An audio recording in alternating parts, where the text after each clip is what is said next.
Okay, pinagbibintangan ka niya na nag-cheat ka, na alam mong sa sarili mo, hindi mo naman yun ginawa. Especially sa mga lalaki, guys, yung pinagbibintangan nila yung partner nila na may ginagawang kababalaghan, niloloko sila. Then, wala naman silang ebidensyang masabi. Wala naman silang kayang patunayan na ginawa mo talaga yun.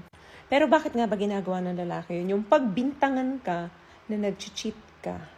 Saan niya nakuha yung ideyang yun? Alam niyo kung bakit? Kasi guys, ang lalaki, gumagamit sila ng projection.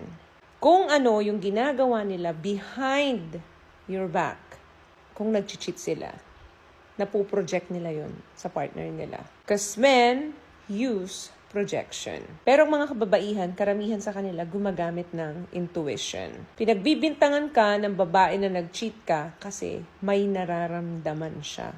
Malakas makakutob ang babae. Malakas ang intuition ng babae. Gift ng mga babae yan galing sa Lord. Kung ang mga kalalakihan binigyan ng extra lakas physically ng God, ang mga kababaihan naman binigyan sila ng ekstrang lakas sa isip.